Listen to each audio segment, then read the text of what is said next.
Assalamualaikum warahmatullahi wabarakatuh. Ya, pada kesempatan ini kita akan membahas tentang contoh perancangan basis data.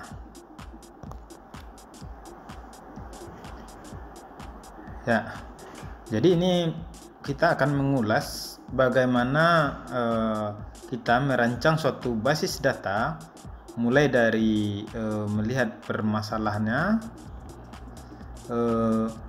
hingga nanti menjadi suatu sistem yang bisa digunakan. Ya, oke, kita langsung saja lihat permasalahannya. Ya, sebelum kita mulai merancang suatu sistem basis data, pertama kali kita harus tahu dulu apa-apa saja yang harus kita lakukan. Ya, pekerjaan yang pertama yang harus kita pahami itu kita harus menganalisis masalahnya dulu. Ya, untuk menyelesaikan masalah tersebut, kemudian kita harus bisa menetapkan entitas yang terlibat di dalam sistem tersebut. Kemudian apa saja atribut-atribut entitas yang harus kita simpan. Kemudian apa relasi antar entitas dan apa batasan-batasan yang harus dipenuhi oleh relasi maupun entitas gitu. Kemudian selanjutnya, untuk merancang suatu sistem basis data perlu dilakukan perancangan ERM, yaitu Entity Relational Diagram gitu. Jadi dia ada Entity Relational Model gitu. Jadi kita perlu dulu merancang ERM-nya. Kemudian setelah itu baru kita membuat tabelnya, melihat tabel dari setiap langkahnya, baik itu tabel identitas maupun tabel relasi gitu. Setelah itu, apa yang perlu kita lakukan? Kita perlu melakukan redundansi data. Apa itu redundansi data? Yaitu proses pereduksian data yang awalnya misalnya kurang banyak dan banyak yang kurang bermanfaat menjadi yang penting bagi basis data kita saja gitu.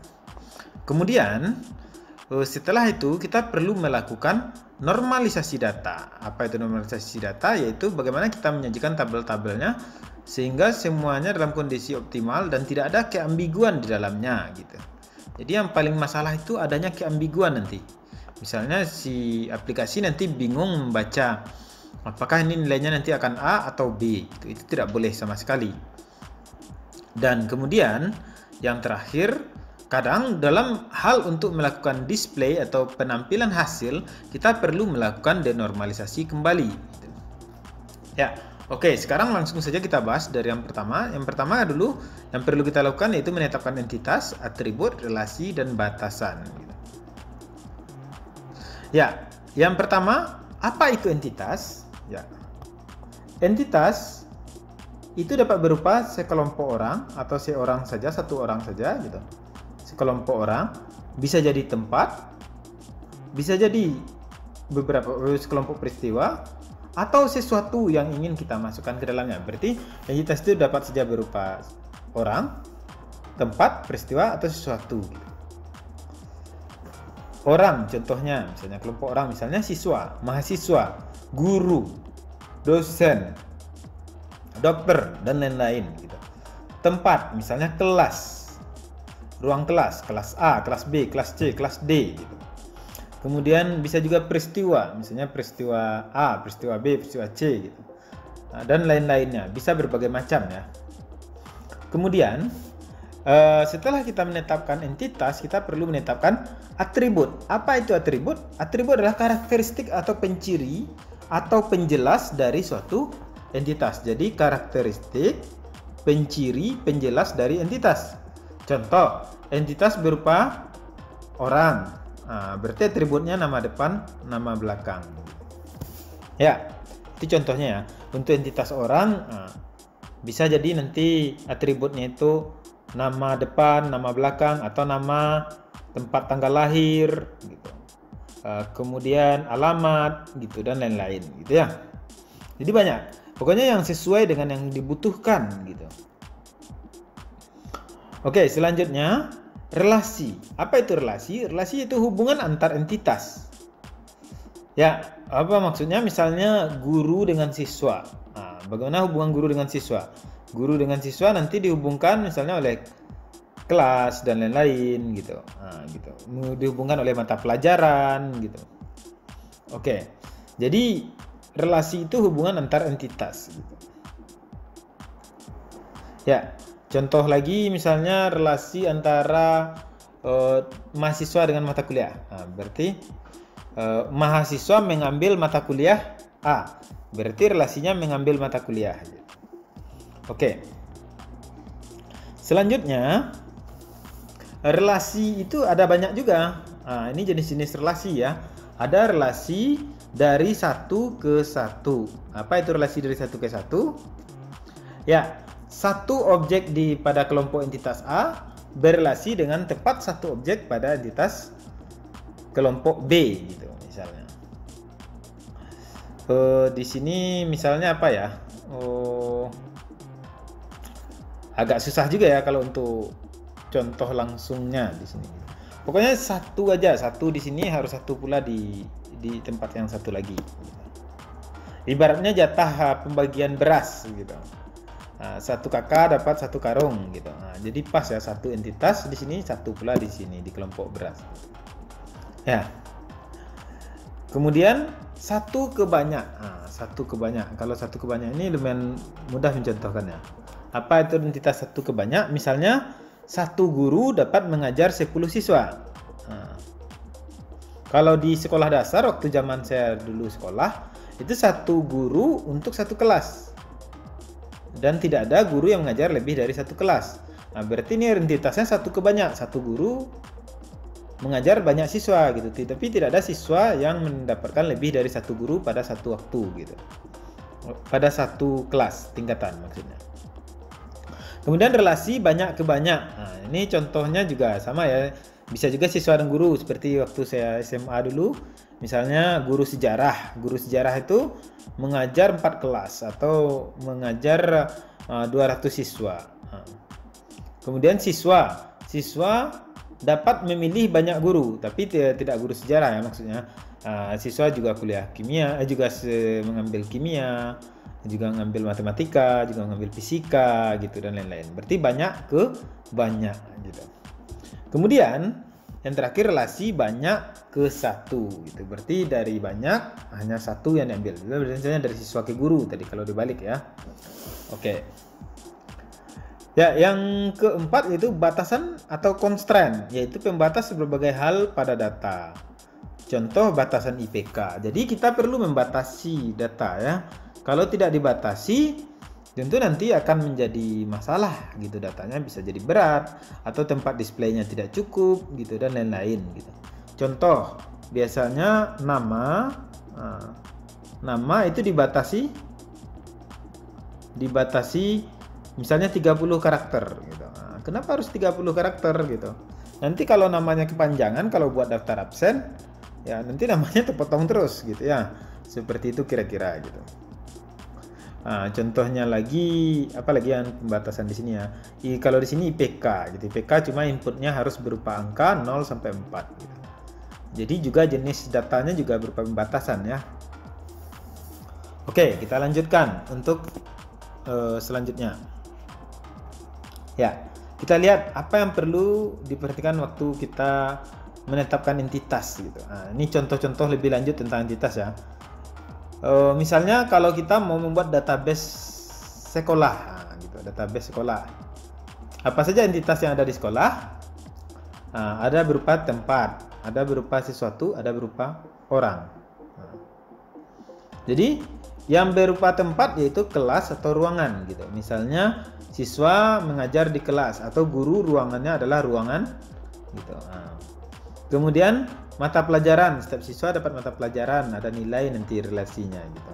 Ada relasinya mengambil, gitu. Ada dinilai, ada menilai gitu. Oke.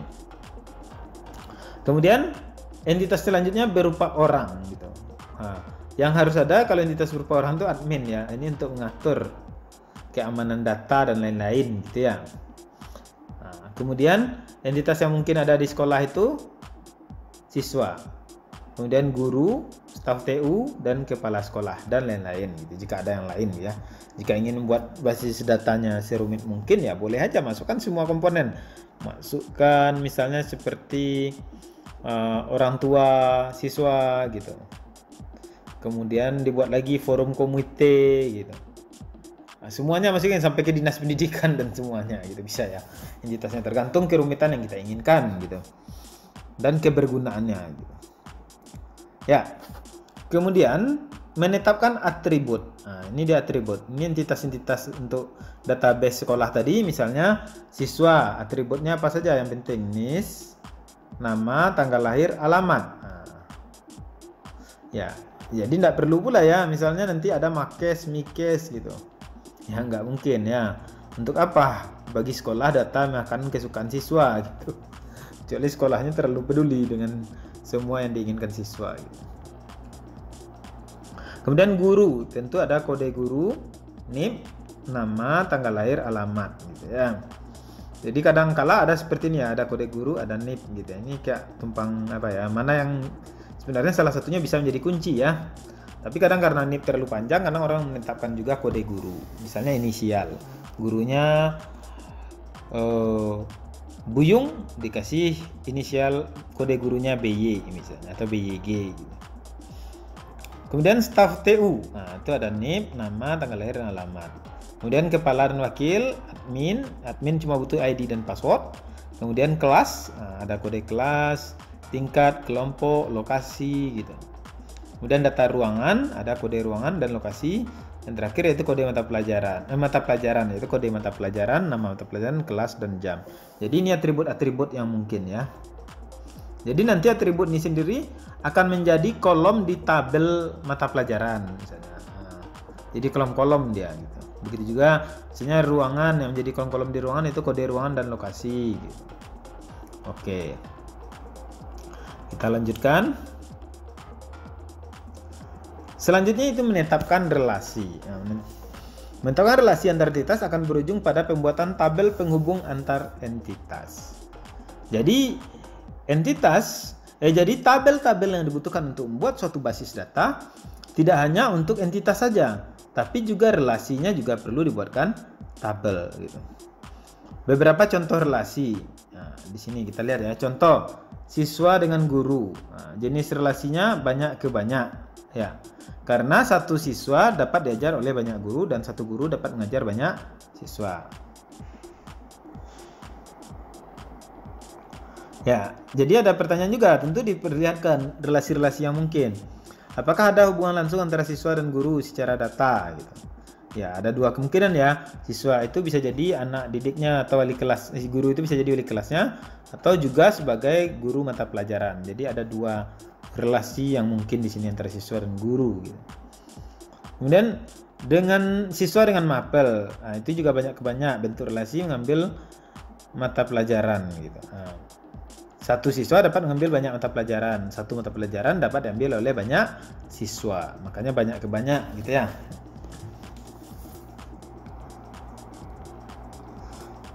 Selanjutnya itu batasan entitas. Batasan entitas yaitu batasan dalam entry data. Sebagai contoh banyak karakter, gitu. Itu seperti yang saya jelaskan tadi.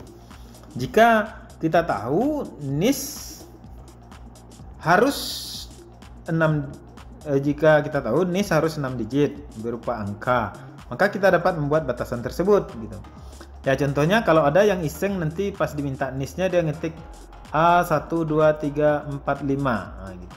Ini udah pasti salah. Kenapa? Karena NIS harus 6 digit dan berupa angka gitu. Berarti ini harus angka. Ini A ini huruf, karakter yang tidak diizinkan gitu.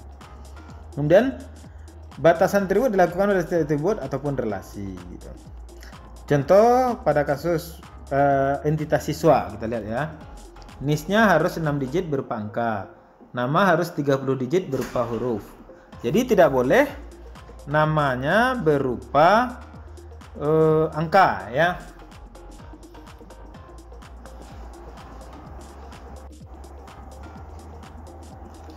Ya, jadi kalau nama biasanya berupa huruf gitu. Nah, jadi kadang-kala ada juga orang sih yang namanya pakai karakter khusus seperti titik gitu dan lain-lain gitu. Jadi di sini bisa ditetapkan misalnya 30 digit berupa karakter gitu. Kalau kita ingin mengakomodasi semua gitu. Kemudian tanggal lahir. Nah, tanggal lahir ini misalnya dibatasi formatnya harus DD, MM, YYYY. Nah, gitu artinya bulan 2 digit. Misalnya kalau tanggal lahirnya 09 1988 misalnya. Seperti itu ya. Kemudian alamat 100 digit huruf, angka dan karakter gitu. Nah, ini batasan-batasan untuk entitas gitu ya. Oke, kita lanjutkan. Selanjutnya yaitu diagram ERM. Nah, diagram ERM ini yaitu singkatan dari Entity Relational Model gitu. Nah, ada dua bentuk yang terkenal.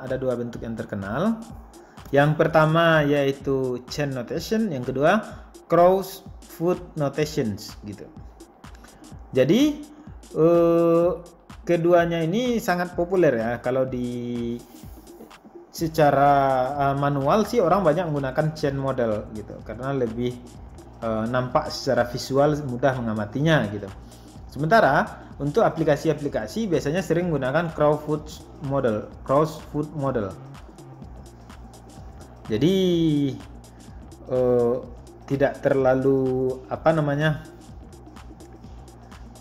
tidak terlalu dipermasalahkan kalau bagian ini ya, menggunakan chain model atau cross foot model. Yang masalah itu kalau digabung-gabung nggak boleh gitu ya, harus satu-satu. Nah, ini kita contohkan aja satu. Misalnya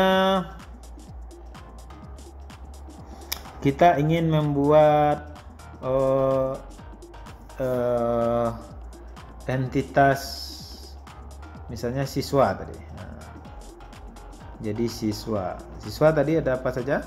Entitasnya siswa. Nanti atributnya ada berupa NIS, nomor induk siswa. NIS ini nanti kita jadikan kunci nggak? Kunci itu maksudnya yang menciri yang menjadi ID-nya, ID seperti ID card, ID games, dan lain-lain gitu ya, ID-nya gitu. Nah, kalau iya berarti kita kasih garis bawah.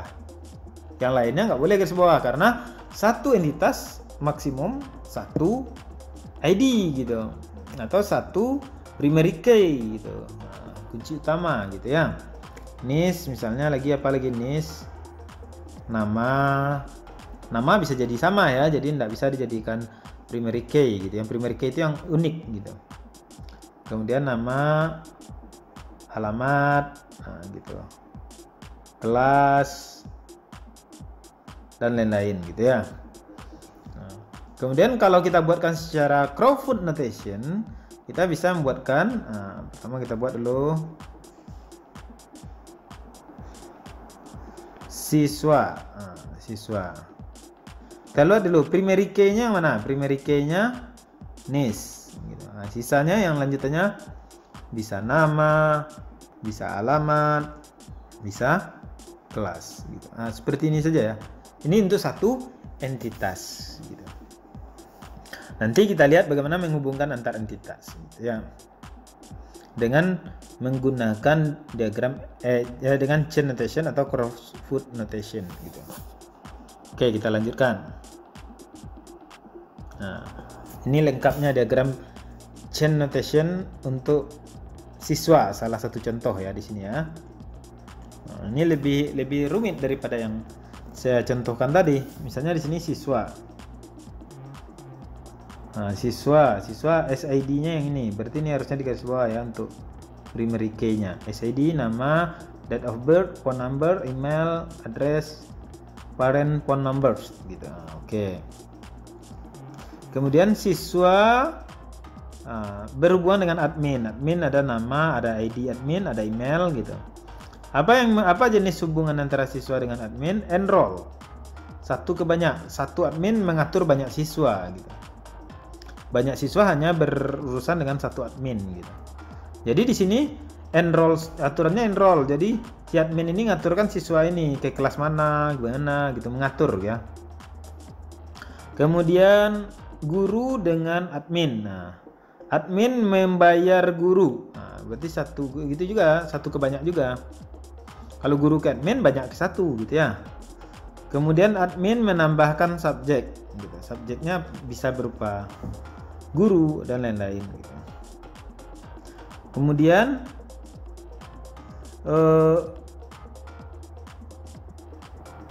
siswa ini di kelas mana gitu, berada di kelas mana. Ini ini kayaknya seperti sistem universitas ya, kelasnya enggak seperti yang di Indonesia gitu ya. Jadi siswa bisa mengambil banyak kelas gitu. Nah, teks, relasinya teks mengambil gitu. Kemudian kelas dengan guru, mengajar gitu. Kemudian bidang dengan guru gitu. Guru mengajar gitu. Bidang diajar. Ini relasinya banyak ke banyak ya, karena banyak guru bisa jadi mengajar banyak kelas gitu. Ya, silakan dipahami untuk lebih detailnya ya. Oke. Ya, sekarang pertanyaannya bagaimana kalau ini kalau kita buatkan dengan cross foot notations gitu. Bagaimana gitu? Ya, tentu ya tinggal buat aja ya. Student dulu. Nah, kita buat tabel students dulu. Student. Nah, ini student gitu. Student itu apa? Primary key-nya. Primary key apa itu? SED gitu. Kemudian ada name, kemudian date of birth, kemudian email dan lain-lain gitu ya, banyak lagi ya. Nah, kemudian ada lagi dari ada admin gitu, kita buat ya adminnya apa saja. Ada admin ID, primary key-nya ada admin ID, kemudian ada nama, kemudian ada email, kemudian apa lagi entitasnya? Guru. Kita buat dulu tabel entitas per entitas. Gurunya apa saja di sini? Ada teacher ID, primary key-nya teacher ID, nama dan lain-lain gitu. Kemudian ada subjek. Subjek gitu. Subjek ini ada primary key-nya ID, terus nama dan sub gitu. Kemudian ada kelas gitu. Yang terakhir kelas ada ID kelas, primary key-nya ID kelas gitu. Nah, sekarang kita lihat bagaimana menghubungkannya. Kita berikan contohnya, tidak semua ya kita selesaikan. Misalnya student dengan admin enroll gitu. Jadi si admin men-enroll, jadi di sini terbentuk tabel baru gitu. Admin men-enroll student gitu. Admin mana yang ngatur student ini gitu. Ini enrolls. Itu di sini ada lagi data-datanya ya. Ada misalnya SID, ada admin ID gitu, dan lain-lain gitu. Oke. Yang dihubungkan di sini yang dikasih garis itu dari titik ininya. Kemudian juga harus diberikan tanda dari 1 ke banyak atau dari 2 ke banyak gitu ya. Ya, ada aturannya ya. Ya, kita lihat untuk contoh selanjutnya nanti. Jadi seperti itu kira-kira merubahnya gitu. Oke, kita lanjutkan. Kemudian membuat tabel entitas dan tabel relasi. Ini yang seperti yang saya jelaskan tadi ya. Jadi sebenarnya dari entitas ini dibuatkan tabelnya. Tabel ini kan sebenarnya mirip dengan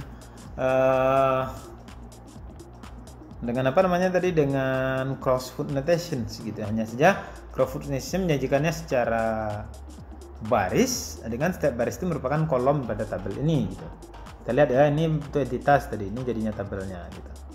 Kemudian untuk entitas students ya, SID, biasanya yang primary key ditaruh di awal gitu, ini taruh di awal gitu. Kemudian yang lainnya ya terserah ya. Kemudian ada tabel bukan tabel entitas sebenarnya, maksudnya tabel relasi gitu. Ini tabel relasi. Tabel relasi. Contohnya relasi guru ke subjek dan guru gitu. Guru ke kelas gitu. Berarti ada dua relasi ini satu tabel gitu. Dibuatnya guru, bidang yang diajarnya ID-nya, kemudian kelas yang diajarnya ID-nya. Jadi cukup sebenarnya secara sederhana yang dihubungkan ID dengan ID saja. Ini langsung terkunci ya. Jadi di sini primary key-nya itu kodenya itu dari gurunya gitu. Guru A ini ngajar bidang A di kelas mana gitu. Jadi ini penting semua ya. Guru A mengajar kelas X di kelas mana gitu. Mengajar mata kuliah X di kelas mana gitu. Jadi seperti itu. Kita lanjutkan. Kemudian selanjutnya ada, setelah kita membuat tabel, biasanya kita melakukan redundansi data. Apa itu redundansi data? Yaitu pengurangan data yang dilakukan karena data yang sama muncul di dua tempat yang berbeda. Jadi perlu dicek kebutuhannya. Kalau memang tidak butuh di tempat yang kedua, berarti ya dihapus saja gitu. Jadi kayak apa ya, pengoptimalan penggunaan kolom sepertinya ya. Jika tidak dilakukan akan berakibat pada menurunnya sekuritas data. Jadi bisa berpengaruh ke sekuritas data. Jadi kalau misalnya siswa itu tidak perlu data gaji guru, tapi karena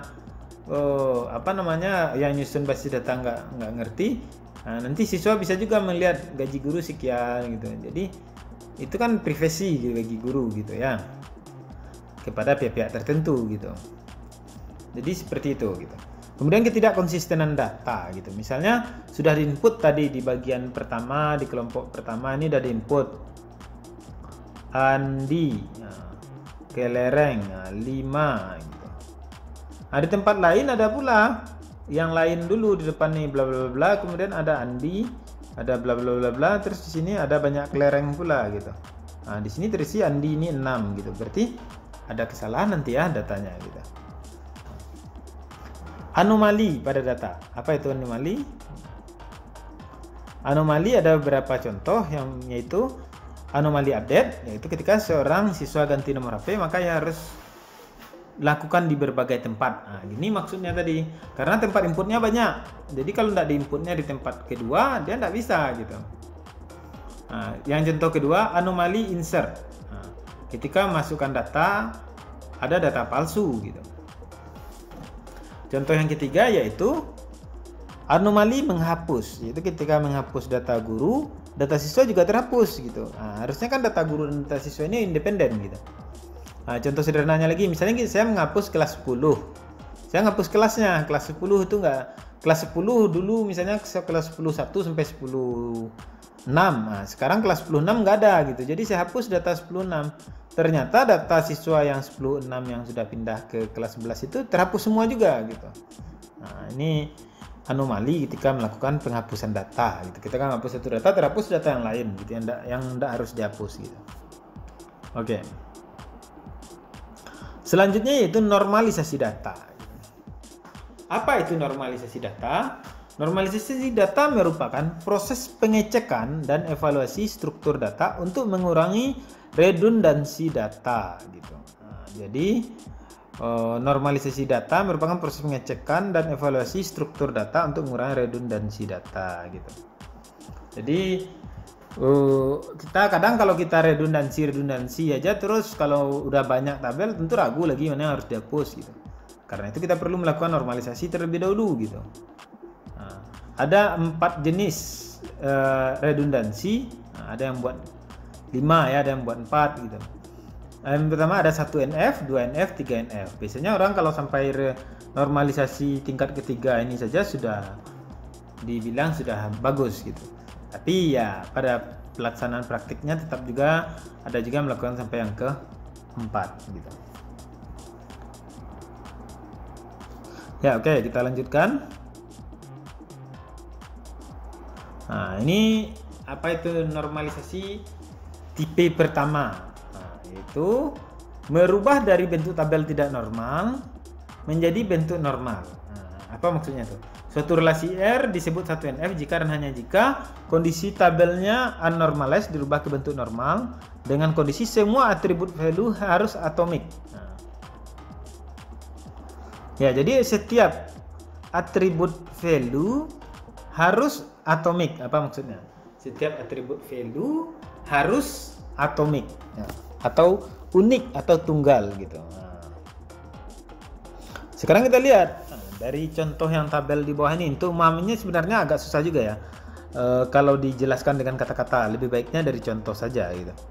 Ya, sekarang di sini saya ulangi ya, dirubah ke bentuk normal dengan kondisi setiap atribut value harus atomik. Ya, contohnya di sini. Project number 15, project name Evergreen.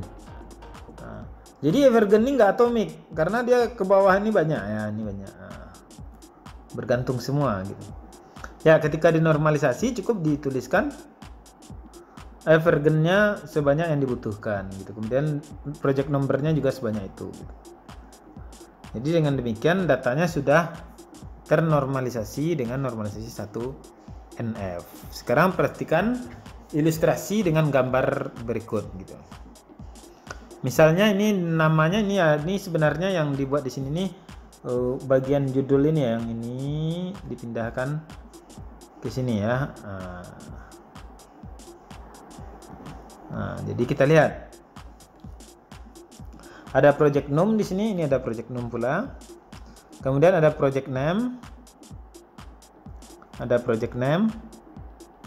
Kemudian ada employer number. Nah, kemudian ada employer name. Kemudian ada job class dan chart hour dan hours, banyak jam gitu. Nah, kita lihat ya di sini ada beberapa istilah, ada partial dependent, bergantung sebagian-sebagian, kemudian ada transitive dependence. Nah, jadi bisa kita lihat ya, ada partial dependence, ada transitive dependence. Nah, kita lihat job class, gitu. Nah, job class dan chart hour. Jadi chart hour ini diisi berdasarkan job class, gitu. Jadi dia transitive dependence, gitu. Nah, jadi kalau ada kodenya, ada job class, kemudian ada chart hour, dia bergantung secara transitif. Misalnya A bergantung kepada B, nah, kemudian B bergantung kepada B bergantung ke A, kemudian B ini bergantung pula kepada C, berarti A dengan C ini dia bergantung transitif ABC ini ya, seperti itu gitu. Oke, kita lihat ya, project name dengan project name itu partially dependence gitu, atau bergantung sebagian-sebagian. Kemudian employer number dengan employer name, job class dan chart hour itu ya. Oke, jadi seperti ini ya. Bentuk NF ini kita cukup menambahkan seperti ini kalau secara sederhananya dikatakan gitu. Oke, kita lanjutkan dengan normalisasi kedua gitu. Normalisasi kedua atau 2NF jika tabel dalam bentuk 1NF dan semua atribut bukan kunci bergantung penuh kepada kunci primer gitu. Jadi tidak boleh ada transitive dependence ya. Nah, tidak boleh ada partial dependence maksudnya ya, sehingga tidak ada kunci yang bukan bergantung sebagian gitu. Jadi tidak boleh ada partial dependence gitu. Nah, jadi yang tidak boleh ada partial dependence. Berarti kalau kita kembali ke sini tadi yang partial dependence apa saja? Project name dan project name. Nah, ini semuanya partial dependence. Nah, gitu ya. Kita lihat ya. Yang tidak boleh itu partial dependence gitu. Di dalam tabel tersebut tidak ada redundansi atau pengulangan data dan null values gitu. Jadi tidak ada yang tidak berisi, tidak ada pengulangan data, tidak ada redundansi gitu. Kemudian field yang bukan primary key adalah full dependence, bergantung penuh kepada primary key gitu. Berarti nggak boleh, misalnya primary key-nya A, kemudian A ini menentukan B. Nah, kemudian B ini tidak boleh ditentukan oleh yang lain pula gitu. Yang C gitu, C harus ditentukan oleh A pula gitu. Oke.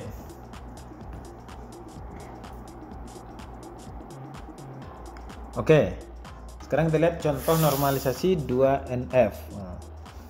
Ya, oke, ini tadi yang hasil normalisasi bentuk pertama tadi. Kemudian kita lakukan normalisasi bentuk kedua. Apa yang terjadi ketika kita melakukan normalisasi bentuk kedua? Nah, jadi tabelnya tersplit menjadi 3 buah tabel gitu. Tabelnya tersplit menjadi 3 buah tabel gitu. Apa saja gitu? Tabel project, tabel employee, dan tabel assignment gitu. Nah, jadi gara-gara normalisasi bentuk kedua gitu. Nah, kita lihat ya, seperti apa? Ini kita lihat ya, kenapa namanya partial dependence gitu, gitu ya. Kita lihat employee name itu ditentukan oleh employee num. Job class ditentukan oleh employee num. Sementara project name ditentukan oleh project num. Jadi yang project num hanya menentukan project name. Makanya ini dia partial dependence. Sementara partial dependent lainnya employee num hanya menentukan yang lainnya ini gitu. Jadi apa namanya, kebergantungan di dalam tabel ini ada dua yang penentunya, yaitu project num dan employee num gitu. Jadi untuk mengatasi itu kita split tabelnya gitu. Nah, oke. Tabel yang pertama yaitu tabel full untuk project saja, tabel project. Kemudian tabel yang kedua tabel employee. Dan tabel yang ketiga hubungannya, assignment gitu. Bagaimana menghubungkannya? Project number dengan employee number. Dan assignment hours gitu. Nah, jadi kalau tabel ini nanti proyek A dikerjakan oleh si X dalam berapa jam, kan itu sebenarnya yang ingin dikejar di sini gitu. Nah, jadi yang hours ini tidak ditentukan oleh yang lain ini. Jadi hours ini memang bergantung kepada dua ini gitu. Tapi di dalamnya ini ada kebergantungan parsial, itu yang tidak boleh gitu. Jadi lebih baik dibuat jadi 3 tabel. Ini tidak ada bergantung secara parsial, bergantung penuh semuanya pada project num. Ini bergantung penuh sebenarnya pada employee num. Sementara yang dua ini bergantung penuh kepada dua primary key-nya ini, assignment hours. Jadi tidak bisa pula dia terpisah ya secara sendiri gitu. Jadi yang partial dependence tidak ada lagi di 2NF gitu. Nah, oke. Selanjutnya yang ketiga, normalisasi 3NF itu dia tidak boleh memuat kebergantungan secara transitif gitu. Ya. Jadi yang pertama dia harus dalam kondisi 2NF. Harus dalam kondisi 2NF. Berarti tidak ada kebergantungan parsial, semua data sudah dinormalisasi gitu. Kemudian juga tidak boleh ada kebergantungan secara transitif. Kita lihat ya, tadi yang bergantung transitif job class dengan chart hours gitu. Nah, biaya per jam ya. Job class dengan biaya per jam gitu. Itu bergantung transitif. Kenapa bergantung transitif? Karena si job class ini sendiri ditentukan oleh employee num. Kemudian job class juga menentukan chart hours. Jika chart hours ini bergantung secara transitif kepada employee num gitu. Ini berbahaya ketika kita nginputnya satu-satu, bisa jadi kesalahan data jadinya gitu ya. Nah, kita lihat ya, cuma itu yang bermasalah. Kemudian apa yang dilakukan? Yang tidak bermasalah tentu dibiarkan saja, ini tidak bermasalah. Ini tidak bermasalah karena tidak ada kebergantungan transitif. Kemudian antara yang ini dan ini dipecah. Jadi ini jadi satu tabel. Yang ini ke sini satu tabel. Kenapa? Karena job class itu tidak bisa terpecah dengan employee num. Sementara job class juga menentukan chart hours, biaya per jamnya gitu. Jadi terpaksa dibuatkan dua tabel. Yang pertama employee num menentukan job class, kemudian job class menentukan chart hours gitu. Jadi 4 tabel gitu ya. Jadi setiap tabel itu harus independence gitu. Nah, independence-nya nanti karena relasi gitu. Bentuknya di sini yang menjadikan dia itu ini ya, yang menjadikan dia terhubung yang ini saja gitu. Sementara sekarang sudah dua ya, yang ini dengan yang ini menjadikan dia terhubung, yaitu job class gitu. Kemudian yang terakhir menyebabkan semuanya terhubung gitu. Jadi kebergantungan transitif cukup dibuang saja, dibuat aja tabel baru, tapi yang awalnya ini tetap ke sini gitu. Beda ya dengan parsial tadi, pecah aja ya. Kalau kebergantungan parsial tadi kan kita pecah saja gitu. Mana dia tadi ya? Nah ini dia nih. Ini bergantung parsial tadi. Nah, ini bergantung parsial semuanya. Jadi kita pecah saja. Yang masing-masing kelompok itu jadi satu tabel gitu. Nah, seperti itu ya. Kita lanjutkan. Sekarang finalisasi. Setelah kita berhasil membuat normalisasi data ini, tentu kita buatkan tabelnya lagi ya, dari diagram ini semi itu ya, semi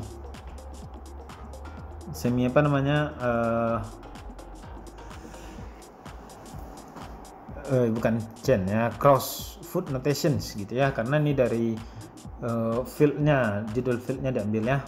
Nah, jadi ini jadi tabelnya. Yang pertama project name, project name, employee name. Nah, gitu. Ini tabel 1 gitu.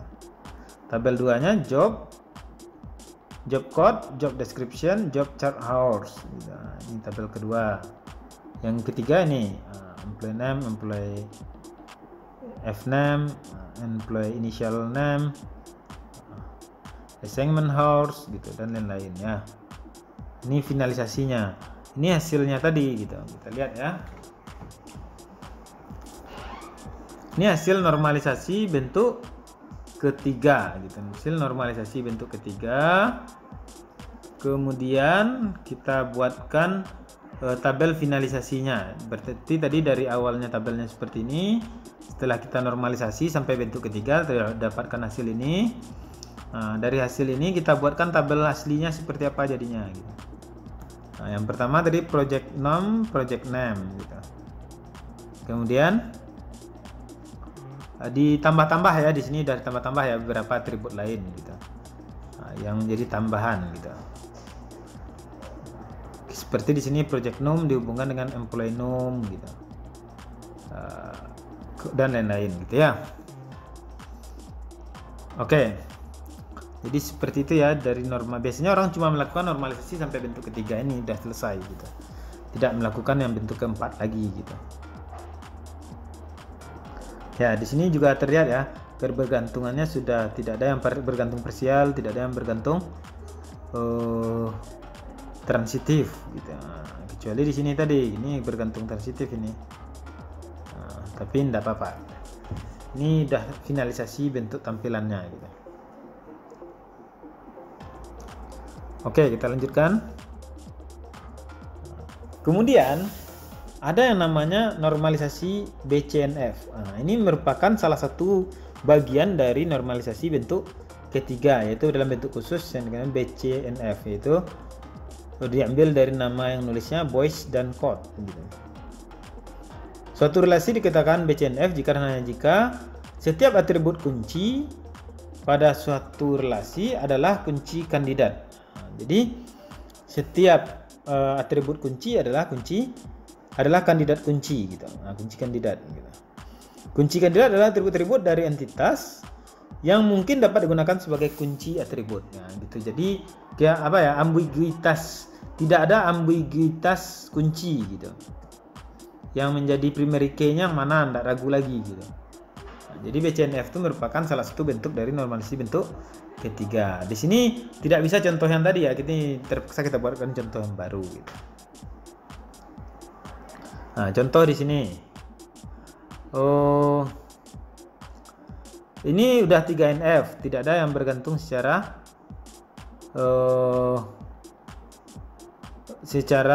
transitif gitu. Nah, tapi di sini bagaimana cara mengatakannya ya? Di sini misalnya kan gini, ini yang kan kita entry ada sebenarnya A, B, Nah, itu sebagai primary key-nya. Kemudian hasilnya CD.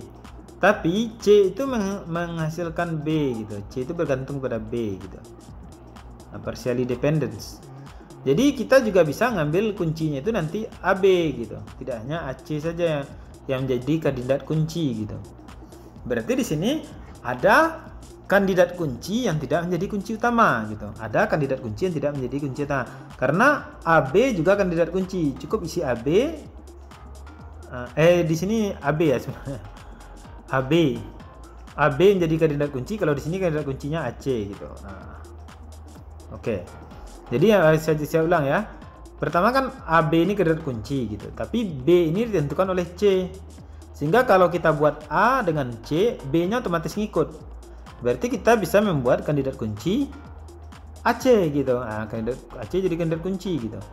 Jadi di sini ada dua kandidat kunci untuk tabel ini, bisa AB, bisa AC gitu. Nah, ini tidak boleh dalam aturan normalisasi Boyce code normalisasi gitu. Normalization gitu. Nah, jadi untuk mengatasinya kita harus terpaksa memisah tabelnya. Ada tabel A dan C dan tabel C dan B. Kebergantungan C dan B terpaksa dipisah gitu. Kalau enggak ya ragu nanti yang mana yang diinput gitu. Sementara kalau yang pertama input AB, B ini enggak bisa diisi dulu karena dia bergantung ke C gitu. Nah, kalau kita isi AC sementara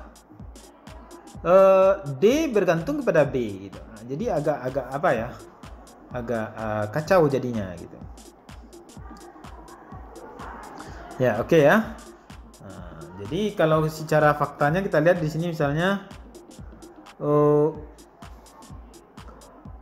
ada guru, ada siswa, ada guru gitu.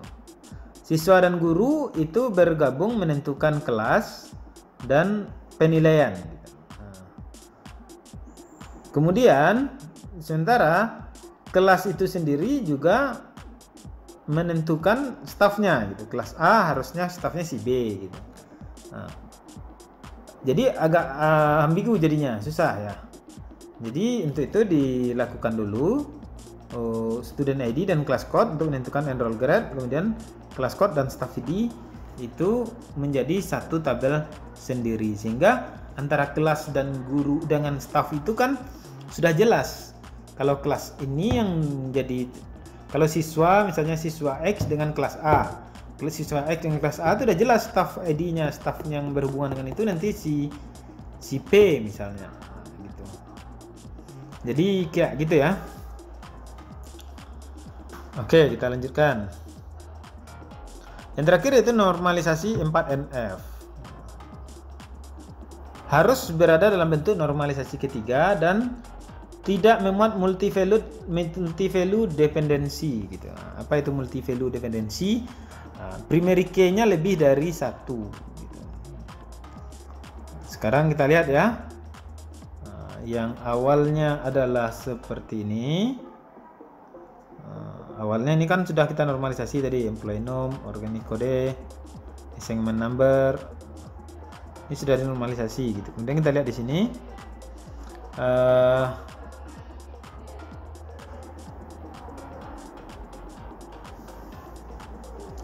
Kita ubah tabelnya. Kita lihat di sini hasil normalisasinya. Tidak ada yang bergantungnya itu banyak ya. Jadi kayak project ini aja ID-nya, tidak ada yang lain gitu. Employee name, employee ini aja gitu. Assignment name, assignment ya berdasarkan assignment name aja, tidak ada yang lain yang menentukan di tabel ini. Kemudian organisasi code, tidak ada yang lain menentukan tabel ini juga tidak ada yang lain di organisasi ini. Nah, ini salah satu bentuk penyajian dengan itu ya tadi ya, dengan apa namanya tadi, cross foot notation ya. Nah, jadi ini contohnya, ini primary key-nya gitu. Nah, seperti ini buahnya satu ke banyak, satu ke banyak gitu, banyak ke satu gitu. Oke. Jadi seperti itu ya. Ya, sementara kalau kita lihat di sini, nah ini ada kebergantungannya lebih dari satu. Contohnya ini assignment number itu bergantung kepada organisasi kode dan employee nom. Gitu. Begitu juga yang ini. Nah, ini bergantung kepada 2. Jadi agak ambigu sampai di sini gitu. Ya. Untuk mengatasi keambiguan ini, nah, dilakukan normalisasi bentuk keempat sehingga dihasilkan semuanya cuma bergantung kepada satu kode saja gitu. Di sini lihat ya, nampak ya. Di sini ini menentukan assignment nom gitu. Nah, jadi agak aneh jadinya kalau di input lagi assignment nom beda lagi gitu. Nah, pas di volunteer 3 beda lagi ya, hasilnya gitu. Jadi ada keambiguan data gitu. Oke. Kemudian yang terakhir yaitu denormalisasi. Apa itu denormalisasi? Ya, aktivitas menghasilkan bentuk normal yang lebih rendah. Misalnya normalisasi ketiga dijadikan bentuk normal pertama, bentuk normal kedua dijadikan bentuk normal pertama, atau bentuk normal keempat dijadikan bentuk normal ketiga. Kenapa kita perlu melakukan denormalisasi? Kadang-kala kita perlu melakukan penyajian data. Penyajian ini mengharuskan kita menampilkan data-data secara tidak secara tunggal. Kadang secara udah ditampilkan di sini, di sini tampil lagi gitu. Jadi tidak apa ya, tidak hanya bergantung kepada satu kode saja. Kadang kebergantungannya terpaksa harus transitif gitu dan lain-lain gitu ya. Oke. Ya, jadi itulah langkah awal dalam membangun suatu basis data sebelum kita mulai menyentuh programnya. Jadi setelah kita melakukan proses ini, seharusnya kita melakukan sedikit menyusun algoritmanya. Setelah selesai menyusun algoritmanya, baru kita masukkan ke program. Jadi kita melakukan langkah yang kita lakukan ini terlebih dahulu, kemudian melakukan menyusun algoritma dan membuat programnya, mengaplikasikannya. Kalau seperti itu yang dilakukan, itu hanya seperti mentranslate bahasa Indonesia ke bahasa Inggris atau sebaliknya gitu. Jadi langkah kerjanya tidak boleh terbalik-balik ya, tidak boleh terbalik-balik. Gitu. Oke, demikian yang dapat saya sampaikan pada kesempatan ini. Terima kasih atas perhatiannya. Assalamualaikum warahmatullahi wabarakatuh.